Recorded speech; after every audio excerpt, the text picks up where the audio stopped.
दूसरा एक बिंदु, सबसे बड़ा वर्ग ओबीसी का है। ऐसा नहीं, दलितों की जातीय जनगणना पहले भी हो चुकी है, लेकिन ओबीसी वर्ग की कभी नहीं की गई। मोदी जी अपने आप को ओबीसी वर्ग का बताते हैं, तो फिर भाई ओबीसी का अधिकार देने से भागते क्यों हैं?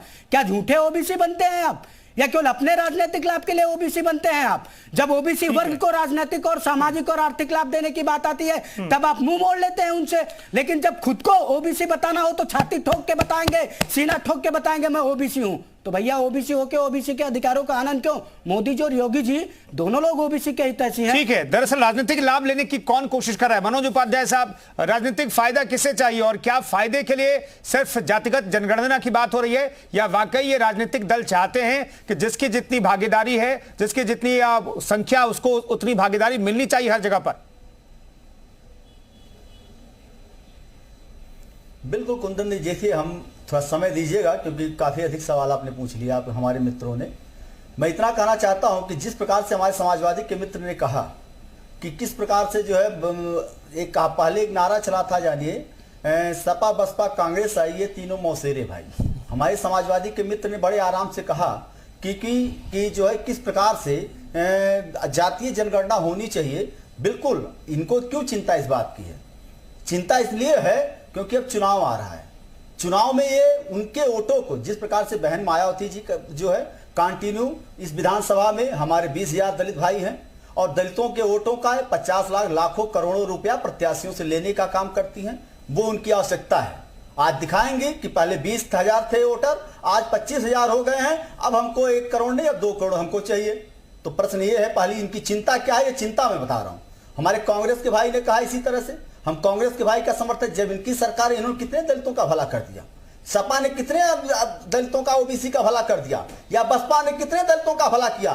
बसपा की सरकार थी, आपको बता दूं, सारे दलित जो है छप्पर में रहते थे।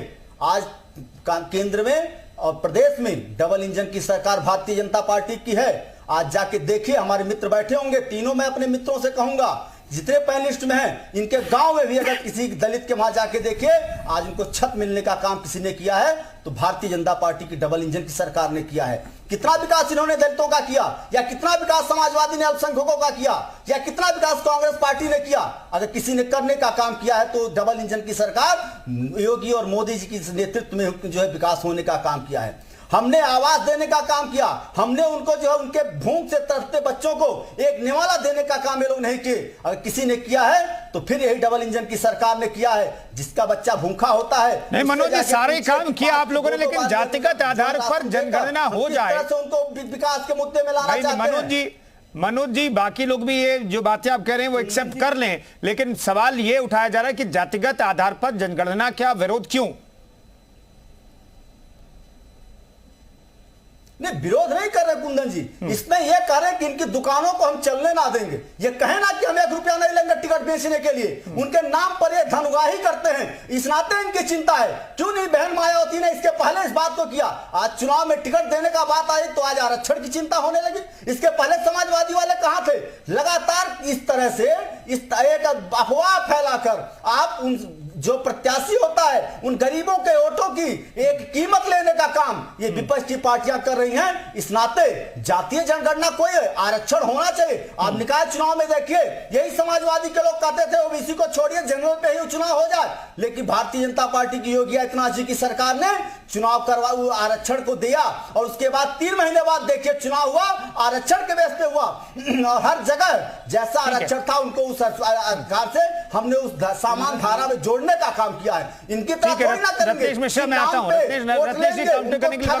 उनको छलेंगे और उसके बाद जाके जो है वो ठीक है। जो बातें बीजेपी के नेता ने कही उस पर बहुत सारी उंगलियां उठ रही हैं।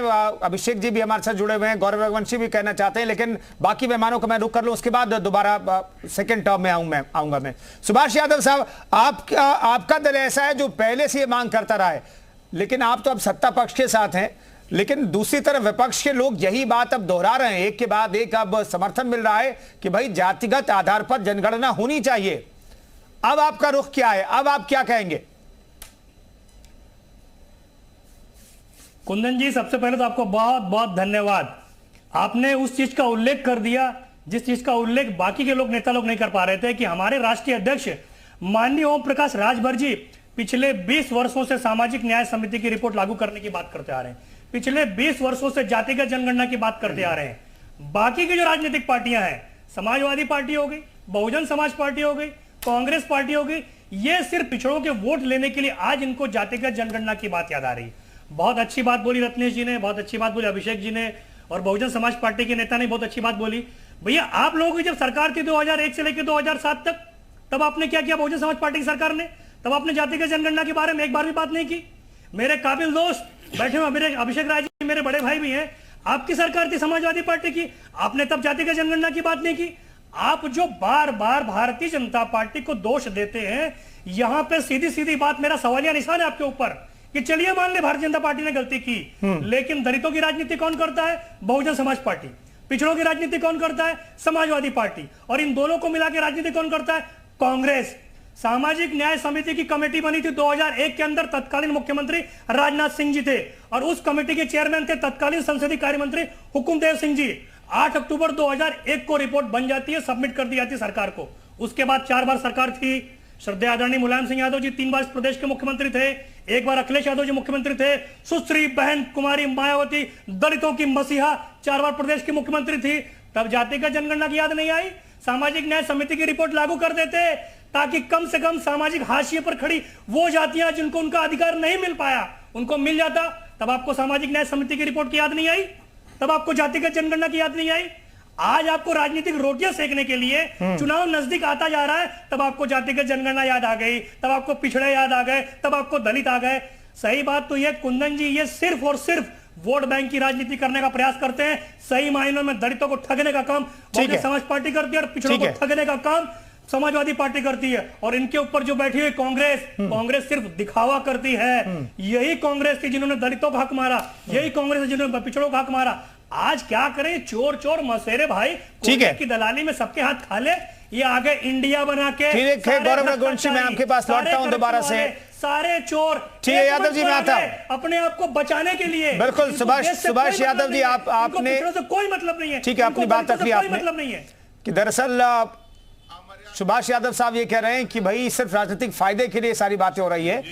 रुद्र प्रताप दुबे जी हमारे साथ राजनीतिक विश्लेषक में मौजूद हैं। रुद्र प्रताप दुबे साहब, ये जो कवायद जो शुरू हुई है जिसमें समर्थन मिल रहा है, कारवां बढ़ता जा रहा है, इसके पीछे की वजह आपको क्या दिखाई देती है? वाकई में राजनीतिक दल चाहते हैं कि तमाम समाज के लोगों को जातिगत आधार पर उनका हक मिले, या फिर 2024 की तैयारी है, सियासत की तैयारी है?